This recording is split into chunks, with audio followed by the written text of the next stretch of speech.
Chapter number 2 start करते हैं, जो कि फर्स्ट ईयर फिजिक्स का है। आप लोगों के लिए चैप्टर नंबर 1 अपलोड कर दिया है। ये तमाम क्वेश्चंस प्रिपेयर करें। Pindi, federal board, SLO based question, ये सब अटैम्प्ट हो जाएंगे इंशाल्लाह। कोई भी इशू नहीं होगा शॉर्ट क्वेश्चन में। लॉन्ग क्वेश्चन की वीडियो मैं ऑलरेडी अपलोड कर चुका हूँ अपने चैनल पे, उसका लिंक भी मैं डाल दूंगा नीचे। और ये एक पूरी प्लेलिस्ट बना दूंगा, पूरी सीरीज बना दूंगा, ताकि आप लोगों को तमाम वीडियोज़ एक ही जगह पे मिल जाएं। तैयारी पे फोकस करें। आपके पास हार्डली 10-15 दिन बचे हैं। पंजाब बोर्ड वालों के लिए कुछ दिन ज़्यादा हैं, लेकिन फेडरल बोर्ड वालों के लिए कम है। बट आप बच्चों ने तैयारी पे फोकस करना है। अब टाइम बाकी चीज़ों का नहीं बचा। ओके जी, अब आप लोगों का स्टार्ट करते हैं चैप्टर नंबर 2 का।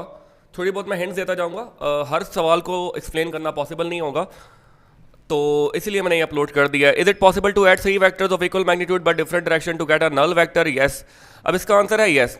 अगर 3 वेक्टर्स को अगर आप ऐड करेंगे in the form of a triangle, equilateral triangle, जिसमें हर एंगल थीटा 60 डिग्री होगा, तो उन तीनों को ऐड करके a प्लस बी प्लस सी 0 आ जाएगा।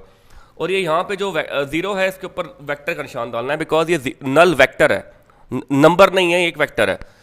तो आप लोगों को आंसर मिल गया होगा कि 3 वेक्टर्स आपने ऐड करने और तीनों को इक्वलेटरल ट्राइंगल को इस तरह ऐड करना है कि उनका सम 0 आ जाए in the form of a triangle, right. इसमें 120 वाली बात भी लिखी हुई है। ये आउटर एंगल की बात हो रही है, अंदर वाले एंगल 60 होगा इसका। नेक्स्ट है आपके पास the magnitude of 3 are 2m, 3m एंड 5m the direction are at your disposal, can these 3 vectors added be to yield 0? इन तीनों वेक्टर्स को क्या ऐड करके 0 दिया जा सकता है? चेक कर लिएगा आप लोग। ये तभी ऐड किया जा सकता है कि 2 और 3 को हम अपवर्ड डायरेक्शन में ऐड करें और 5 वाले को डाउनवर्ड, तो इनका नल 0 आ जाएगा। What units are associated with the unit vector I J K? तो बता देना आपने कि आई एक्स एक्सिस को शो करता है, वाई जे को शो करता है, और जेड जो है वो के एक्सिस को शो करता है। चौथा है आपके पास, can the scalar product of 2 vectors be negative? Scalar product होता है a dot B is equal to A B cos theta. अब कॉस थीटा नेगेटिव होता है किस पे? 180 पे नेगेटिव देता है। और आप लोगों ने चेक कर लेना है कि 180 से किस वैल्यू पे?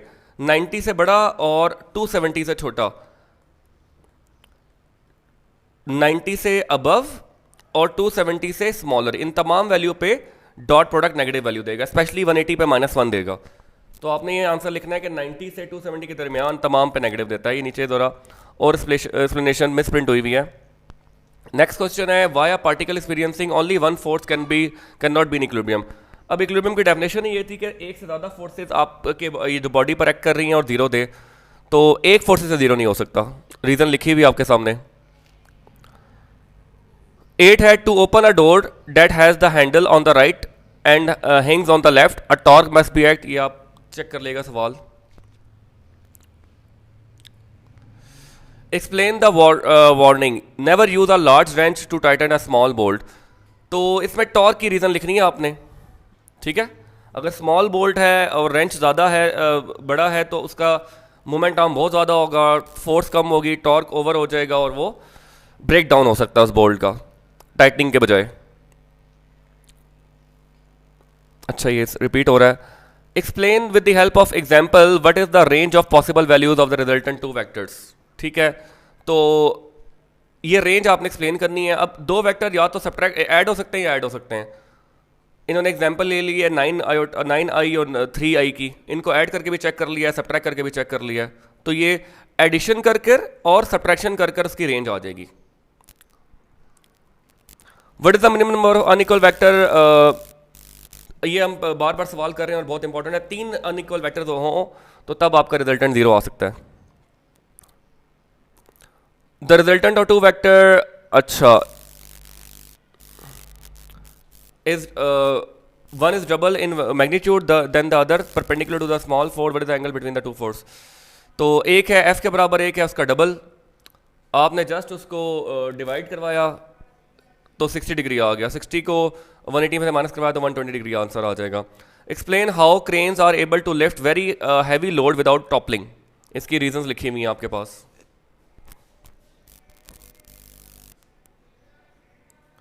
इसके बाद है the resultant of two vectors, one is double in magnitude then the other perpendicular to the small force. अच्छा ये रिपीट हो रहा है पेज।